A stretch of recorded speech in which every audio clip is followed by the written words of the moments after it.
എടുത്തിട്ട് പോയാൽ സ്ഥാപിച്ച ഇത് അതങ്ങനെയാണല്ലോ. അത് ഓരോ മിനിറ്റ് വന്നിട്ട് ആ സാധനം കിടക്കുമല്ലോ, സ്റ്റോർ ആകുമല്ലോ ഇന്ന്.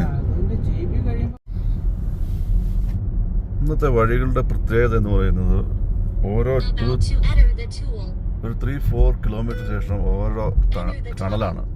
അതായത് കംപ്ലീറ്റ് മലയിടുക്കുകളാണ് ചുറ്റുമുറ മുഴുവൻ. ഓരോ മലയ്ക്ക് ശേഷം ഓരോ മല നമ്മൾ ക്രോസ് ചെയ്താണ് പോകുന്നത്. ഇതുപോലെയുള്ള ടണൽ എപ്പോഴും എവറി 3-4 കിലോമീറ്റർ ശേഷം ഉണ്ട്. ഇങ്ങനെ ഒരു വഴി ഇതുവരെ ഞങ്ങൾ പാസ് ചെയ്തിട്ടില്ല. ടണലുണ്ട്, പക്ഷെ അത് കുറേ കിലോമീറ്റേഴ്സ് പോയി കഴിയുമ്പോഴാണ് സാധാരണ കാണാറ്. ഇതുപോലെ മുട്ടിന് ഉണ്ടാകാറില്ല. അപ്പം അത്രയ്ക്കൊരു മല പ്രദേശത്തോടെയാണ് ഞങ്ങൾ യാത്ര ചെയ്യുന്നത്. ഇപ്പം ഒരു ടണൽ കഴിഞ്ഞു, അടുത്ത ടണൽ അങ്ങ് ആ മലയുടെ കൂടെ വീണ്ടും വരുന്നുണ്ട്. അപ്പം ഇത്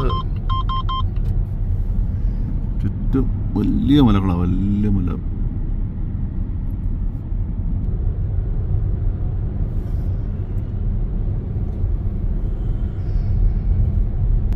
ഇതുപോലെയുള്ള ഓരോ മലകളും ക്രോസ് ചെയ്ത് നിരയായിട്ട് മലകളാന്ന് തോന്നുന്നു വഴിക്ക്. അപ്പോൾ ഓരോ മലയും ക്രോസ് ചെയ്താണ് യാത്ര ചെയ്യുന്നത്.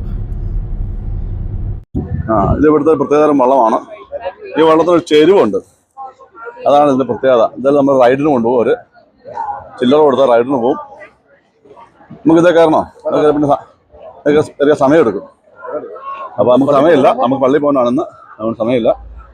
അപ്പോൾ അതുകൊണ്ട് നിങ്ങൾ ഇവിടുന്ന് പോവാം. ഞങ്ങൾ വന്നപ്പോഴൊന്നും ഇവിടെ തിരക്കൊന്നുമില്ലായിരുന്നേ.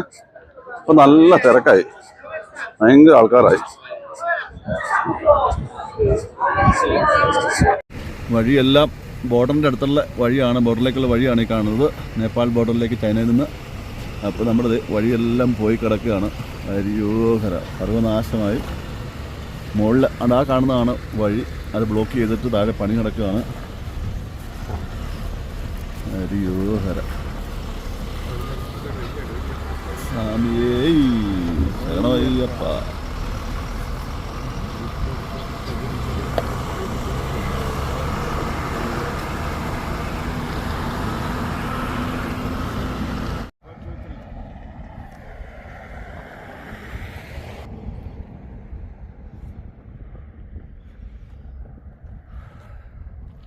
ഇന്നത്തെ യാത്രയിൽ കാണുന്ന ദൃശ്യങ്ങളാണ്. ഇന്നലത്തെ യാത്രയുടെ ബാക്കിയാണ് വണ്ടിയുടെ അവസ്ഥ. ഇത് അതുപോലെയാണ് ഇന്നത്തെ ഈ വണ്ടിയുടെ വഴിയും മോശമായിരുന്നു. ഏകദേശം 400 കിലോമീറ്റർ പോകാനായിട്ട് 15 മണിക്കൂർ ഞങ്ങളെടുത്തു. ഇന്നും ഏകദേശം അങ്ങനെ തന്നെയാണ് യാത്ര.